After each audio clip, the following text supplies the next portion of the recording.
Magandang umaga po sa mga kagalang-galang na senators at miyembro ng Blue Ribbon Committee, lalong-lalo na kay Senator Rodante Marcoleta, Chairman ng Blue Ribbon Committee.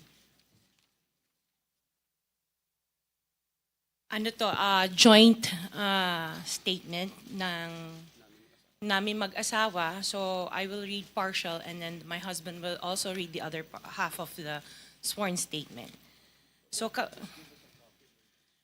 kami si Pacifico F. Discaya II and Cesara Rowena Discaya, mag-asawang nasa tamang edad, parehong Pilipino. Number one, noon 2003, kaming mag-asawa ay tinayun ang kumpanya na pinangalan namin St. Gerard Construction. Ipinarehistro namin ito sa DTI, nakakuha ng contractor's license at nagsimula na lumahok sa mga pribadong construction projects. Number two, kinalaunan nagsimula na rin kami na lumahok sa mga government projects. Natuklasan namin na hindi naging madali ang trabaho sa mga government projects. Madalas mahirap ang paniningil ng bayad at matagal bago kami mabayaran ng gobyerno. Number 4, hanggang dumating ang pagkakataon, lumapit sa amin ang isang kaibigan na si Voltaire Claveria at inalok kaming magkaroon ng proyekto sa national level gamit ang aming lisensya. Number 5, ipinakilala niya ang sarili niya na nagtatrabaho para sa isang congressman at nangakong kapag nagbigay kami ng pera ay makakakuha kami ng proyekto.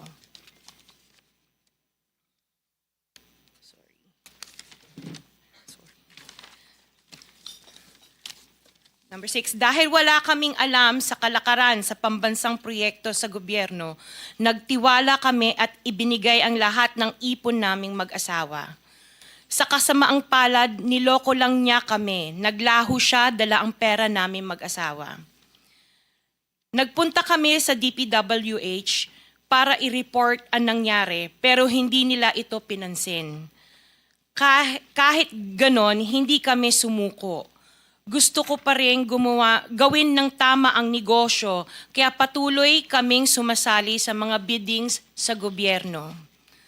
Sa kalaunan, ang kumpanya namin ay nanalo sa mga bidding sa mga proyekto sa national government sa pamamagitan ng patas na bidding. Ibinuhos namin ang lahat ng aming pagsisikap para maipakita ang kakayahan ng aming kumpanya na mayroong maayos na paggagawa, di kalidad na resulta at natatapos sa tamang oras. Nagkaroon ng konting tagumpay ang St. Gerard Construction, kaya minabuti namin mag-asawa na mag-expand at bumuo ng ibang kumpanya tulad ng Alpha and Omega General Contractor and Development Corporation. Interjection, Mr. Chair. What is the interjection? Salamat, Mr. Chair. Kailangan ko lang pong umakyat sa office sandali para sa isang pulong, but hopefully pagbalik ay nandito pa rin sina Mr. and Ms. Discaya dahil meron din po akong mga tanong para sa kanila. Oh yes, so Salamat we'll po, make sure Mr. that they Chair. will be here for your questioning. Mr. Chair, point Yes. of order. Bakit hindi na lang tayo bigyan ng kopya ng sworn affidavit imbis na basahin na lang niya so we can para himayin namin yung kanyang sworn affidavit. We'll In make order sure to that all the in order to members will save be time, given a copy, but the chairman is asking them to read it before us for the record. in order to save time, Mr. President, because we have been here since 9 o'clock. We already spent 2 hours and not even one of the senators have asked questions addressed to the resource persons present. I beg the indulgence of the good senator, but it is for the record. This is a sworn statement, at from this statement, kailangan dito sila matanong na mabuti. Proceed. Pakibilisan nyo lang para makatipid tayo ng panahon.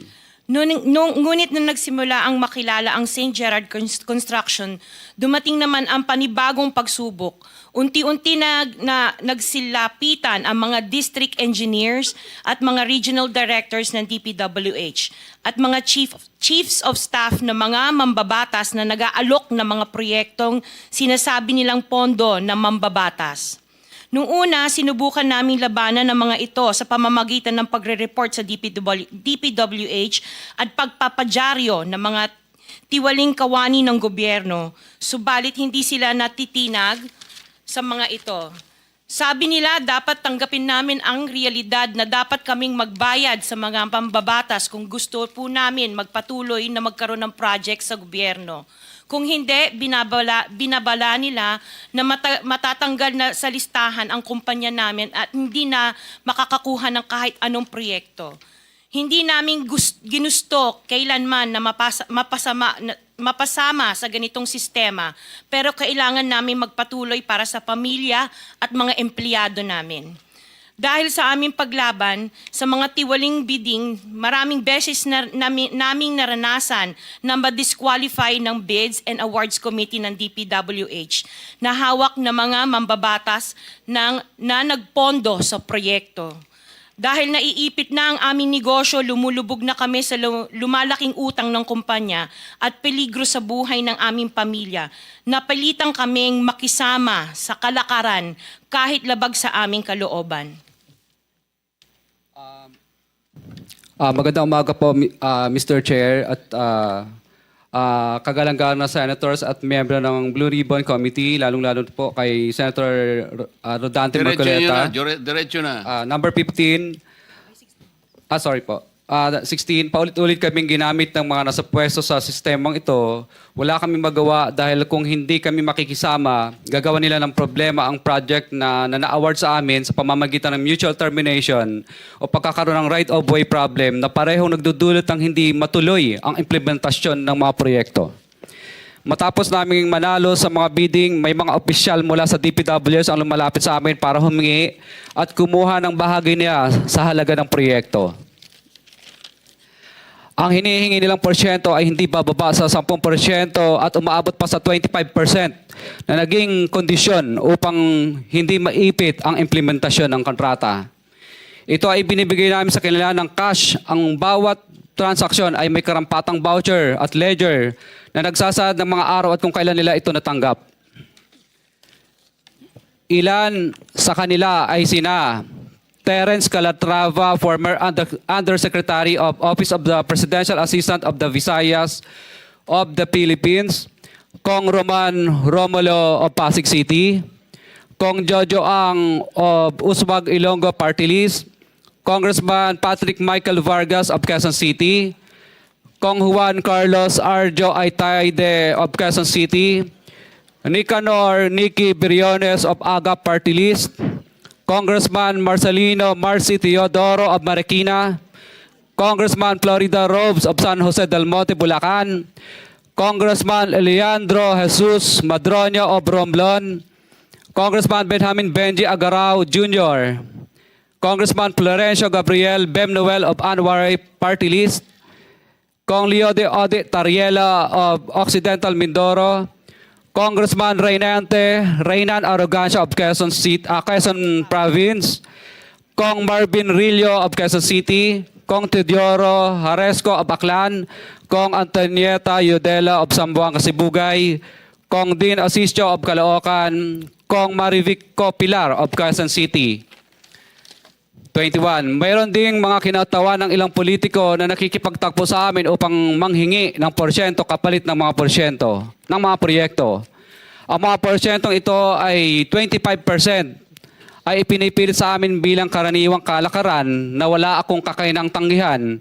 Ilan sa kanila ay sina Regional Director Eduardo Virgilio of DPWS Region 5, Director Ramon Ariola III of Unified Management UPMO, District Engineer Henry Alcantara, DPWS Bulacan First, Undersecretary Robert Bernardo, District Engineer Aristotle Ramos of DPWS Metro First, Pasig City, District Engineer Manny Bulusan of DPWS North, Manila Deo, District Engineer Edgardo C. Pingol of DPW's Bulacan Subdeo, District Engineer Michael Rosaria of DPWH Quezon 2nd Deo. Karamihan sa mga kawani ng DPWH na nabanggit sa itaas ay paulit-ulit na binabanggit ang delivery ng pera ay para sa kay Saldico na dapat at least 25%. Si Kong Marvin Rillo naman ay ilang beses na binabanggit ang pangalan ni Speaker Martin Romualdez bilang kanyang malapit na kaibigan. 25. Sa tuwing umiinom kami sa Wine Story, sa BGC at sa Shangri-La Mall, sinasabi pa ni Kong Rillo na lahat ng kanyang request para sa pondo ay galing pa mismo sa unprogram funds at insertion na inaaprubahan ni Speaker. Ang tao ni Marvin Rillo na si Bogs Magalong ang pumupunta sa amin para kunin ang pera sa aming opisina o sa Wine Story. Si Kong Jojo ang naman lagi ring binabanggit sa lahat ng project sa kanya ay papondo ni Speaker at ni Saldico. Mataas ang hinihingi sa project, dagdag pa niya, hindi naman lahat ng pera ay para sa kanya, kundi para kay Speaker at kay Saldico. Sa lungsod ng Pasig naman, lumapit sa akin ang DPW's project engineer na si Angelita Garucha para kolektahin ang parte ni Kong Roman Romulo sa flood control projects noong 2022. Number 28. Pagdating ng 2025, si District Engineer Aristotle Ramos ang sumunod na nagpakilala na bagman ni Kong Roman Romulo kung saan 30% ang kanyang hiningi ay para kay Kong Roman Romulo. Sinabihan ko kay D.E. Ramos na masyado namang mataas, ngunit sinabi niya na walang magagawa dito dahil pondo ito galing sa unprogram funds at insertion galing sa taas. Sa ilang pagkakataon, ang mga politiko na personal na inabutan ng halaga ayon sa hiningi nilang porsyento mula sa proyekto. Ang pagbabayad na ito ay hindi naman kagustuhan kundi isang hakbang na ginawa namin dahil sa matinding panggigipit. Ilan sa kanila ay sina Kong Antonieta Yudela kasama ang kanyang asawa, Kong Marvin Rillo of Quezon City, Kong Nikki Briones of Aga Party List, Arturo N. Ataide, ama ni Kong Arjo Ataide, Kong Florencio Gabriel Bem Noel of Anwaray Party List, Kong Eliandro Jesus Madroño of Romblon, Kong Benjamin Benji Agarao Jr. Bagamat naging matinding pagsubok ang kabawasan ng pondo na nakalaan sa proyekto, pilit at matapat naming sinusunod ang bawat espesifikasyon na nakasaad sa Program of Works na nakasaad sa proyekto ng DPWH. Nakakasiguro kami na nagawa namin ng maayos at matapat ang bahagi o phase ng proyekto na na-award sa amin. Sa katunayan, hindi kami mababayaran ng DPWH kung hindi ito dumaan at pumasa sa maraming material testing na naaayon sa design ng DPWH. Ina-assess at ini-inspect ng DPWH ang bawat proyekto base sa natapos na parte o accomplishment. Napilitan kami na i-absorb ang kabawasan na ito na nagdudulot ng maliit na kita o pagkalugi sa ilang projects. Para makabawi, dinadamihan na lang namin ang partisipasyon sa mga projects. Taliwas sa mga lumalabas na may mga impormasyon sa publiko, hindi kailanman kami gumawa ng ghost projects. At masugid kami nag-i-inspect sa lahat ng aming mga natapos na projects. Handa po kaming tumistigo ng walang pilit at kusang loob bilang state witness at sabihin ang lahat ng nangyayaring katiwalaan ng Kamara, DPWH at iba pang mga kawani ng gobyerno upang gawin ang tama. Kami ay lubos na humihingi ng tulong sa Senate Blue Ribbon Committee na pinamumunuan ng buting Chairman Senator Dante Marcoleta at kay President Bongbong Marcos para sa proteksyon at seguridad ng aming pamilya. Ang salaysay na ito ay kusang loob namin ginawa at walang sino mang pumilit na gawin ito. Sa katotohanan ng lahat ay nilagdaan namin ang salaysay na ito ng kusang loob at walang pumipilit. Sign, Pacifico of Vizcaya, nagsasalaysay. Notaryado po. For the record, this sworn statement was notarized by a certain Attorney Reynaldo F. Segubiense, PTR number 246726, January 4, 2024. Hanggang ang MCLE ay 2025. This was notarized on September 6, 2025. Mr. Chair. Mr. Pacifico Discaya and Cesaria Rowena Discaya, meron pong pirma sa inyong respective na pangalan. Ito po ba'y pirma ninyo? For the record lang. Yes po, Chair. Thank you. Mr. Chair, can we ask a copy? Every member of this committee. Yes, we will do that. Pase-xerox po natin ito para lahat po ng miyembro ay bigyan na kita ng kopya kagad. At saka meron akong mga ilang pa rito si Senator Jinggoy. Senator Rapi, isa na lang ang natira kaya pase-xerox natin ito. Bigay mo na lang sa kuya mo. Kuya mo naman si Senator Rapi. Ikaw mo na lang. Mag-share na muna kayo.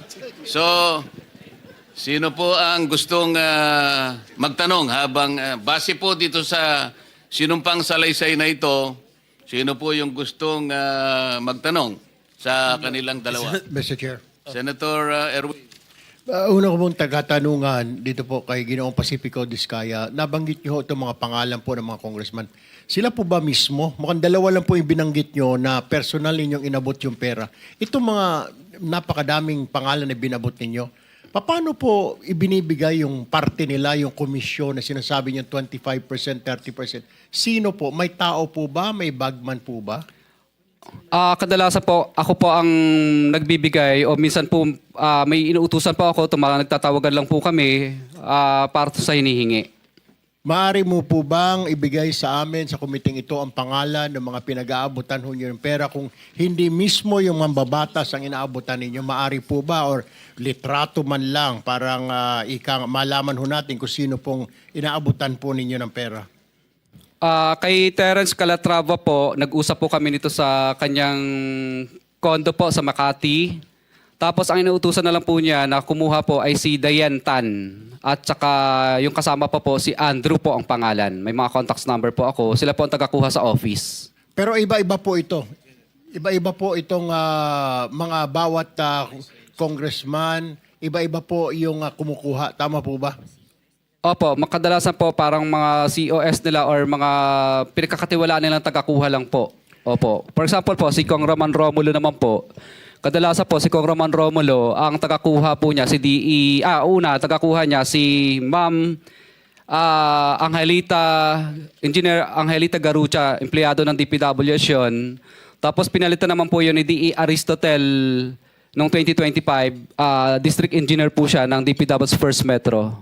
Pare-pareho po ba, Mr. Chair, yung komisyon or whatever you want to call it, kickback, ang hinihingi po or magkakaiba? Ibang isang mambabatas ganito ang presyo or halos standard po ang hinihingi nila at magkano po ba yan? Isa lang po ang pattern. Basta insertion or ang program po, 25% po lagi. Insertion or ang program, 25% po yon. Opo. Para po kanino raw? Para po daw po lagi ko narinig ang salita nila kay Saldico at saka kay Speaker po, ang narinig kong salita. All right, Mr. Chair. I have no further questions. Mr. Chair. Senator Jinggoy. Mr. Chair. Mr. Curly, lahat ba itong mga binanggit mong pangalan na karamihan ay mga kongresista? Lahat ito, 25% ang binibigay mo? Kadalasan, opo. Wala bang mismo ang kongresista mismo ang pumunta sa'yo at binigyan mo ng pera? Ano po, kadalasan po, nag-uusap lang po, nag-uutos lang sa COS, pero kadalasan po, ang for example, si Kong Rillo, kadalasan po, binibigay ko po yun pag nagiinuman kami, o di kaya, yung tao po niyang si Bogs Magalong ang pumupunta. Pinipick up. Sino-sino pa dito sa mga nabanggit mo mga pangalan na kongresista na talagang sa kanya mo inabot sa mismo For example po, kay Kong Madronya na lang. For example, ano po, mismong siya po ang pumunta sa office namin at syempre pagkatapos po noon, tao na lang po niya ang nagdala ng bagay, kotse at saka personal ko rin pong dinoposit yung ano. Sino yung congressman? Kong Madronya po. Madrona o Madrona. Eliandro Yung Madrona. sa Romblon? Romblon po. Mhm. For example, okay. For example po, ito na lang, si Kong Marcelino Teodoro ng Marikina. Ang tagakuha naman po nito sa akin ay si Bell Construction. Kasi ang nangyari po nito, pina-mutual terminate po niya yung mga project na napanalunan ko dahil hindi po ako nagbigay. Kaya ang nangyari po nito, napilitan na lang po akong magbigay para i-award ulit sa panibagong bidding. Pero na-mutual terminate na po yung project. So, ang nangyari po nito, mataas, siyempre, pero hindi 25%. 18% lang po. Meron po ba kayong resibo, Mr. Chair, na not resibo actually, na corresponding document na naibigay mo na itong komisyon ni ganito o wala? Wala po resibo kasi hindi naman po sila paperless, paper trail. No paper trail po lahat ng transaction pero meron po kaming voucher. Ang voucher po namin, ledger po pala. Ledger, based on ano po? Ano bang sinabi ko sa ano? Dala mo yung ledger mo? Dala mo yung ledger? Nililista mo hindi kung po, magkano hindi po. binibigay mo? Hindi po. Ledger lang po yan sa office namin. Pero siyempre po, pag pinapirma po namin sila, hindi sila pipirma doon. Kumbaga, para matandaan lang po namin na nung panahon na to at araw na to, nagbigay kami ng ganitong halaga. For our, siyempre, para malaman po na, records lang po namin. Mr. Chair, I move that we subpoena that ledger, Mr. Chair, so that we'll have a copy here in the committee, Mr. Chair. Yes, pwede po kaming- pwede mo bang ipadala sa amin kung ano man ang tawag ninyo, kung ledger, anything that will indicate the payment of the alleged commission to each and every member of Congress subject of your sworn statement. Ang dala ko lang po dito ay summary lang po ng mga ledgers. For example, Office of Presidential, ano bang ibig sabihin? OPAB, ibig sabihin Office of the President Areas Visayas, parang ganun yata ang ibig sabihin ng OPAB. If I may, Mr. Curly, yung record mo ba nagsimula anong taon? Actually, 2022 po lahat nag-start itong record po nito. What about before 2022? Wala ka record? Hindi ka... Hindi po kami nagre-record kasi sumasali lang po kami ng sumasali sa bidding at nagpapadyaryo. So, Mr. Chair, I move that we subpoena duces tecum all the documents or the ledgers that are in possession of Mr. Diskaya.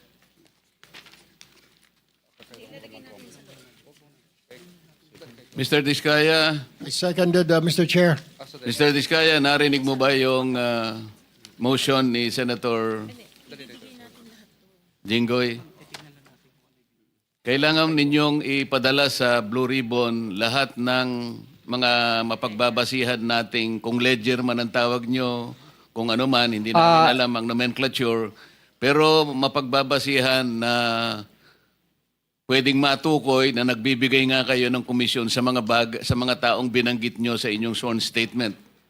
Mr. Chair, ang dala ko lang po ngayon ay Hindi, kahit summary hindi po. ngayon, basta kailangan maipadala ninyo lahat ng dokumentong pinagsasaligan ninyo, pinagbabatayan ninyo ng pagbibigay ninyo ng alleged commissions. Magagawa po ba ninyo yon?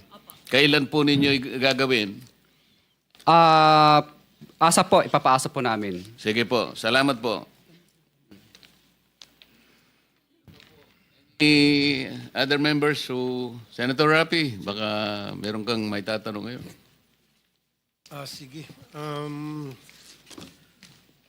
One question lang para dito kasi iba sana yung topic ko.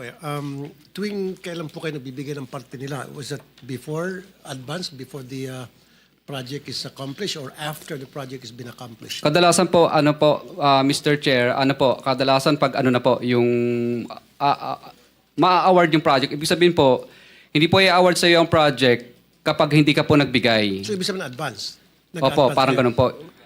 Minsan naman po, pag may notice to proceed na, hindi ka nila pa kakolektahin, o di ka gagawan ka ng right-of-way project, right-of-way problem. Ibig sabihin, parang mutual termination ang kakarapin mo, right-of-way problem, at saka hindi ka makakolekta kapag hindi ka po, yung niloko mo sila. So in other words, pag nakapag-advance ka na, siguradong na makukuha mo na yung project. Sigurado po. Thank you, Mr. Chair. Mr. Chair, Senator Erwin, Opo, nagre-request po yung mag-asawa ng kanilang seguridad dahil natakot daw po sila. Ano ho bang plano ng komite na ito? Napakaganda po ng inyong itinanong.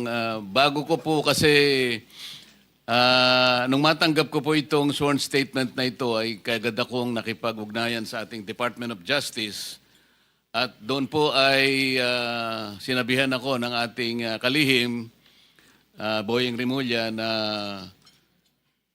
pakisabi mo kanila na wag silang mabahala at nakahanda naman ang ating kagawaran kung sakasakaling sila ay mapatunayang hindi naman most guilty. Kasi po ang tuntunin sa ating State Witness Law or Protection Program, kailangan po mapatibayan natin na ang mga nag-a-apply ay hindi most guilty.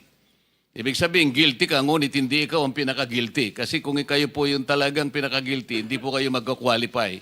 Ngayon, ang sabi niya, you can tell them that you can, meron silang provisional immunity na hindi naman sila basta-basta uusigin na lang.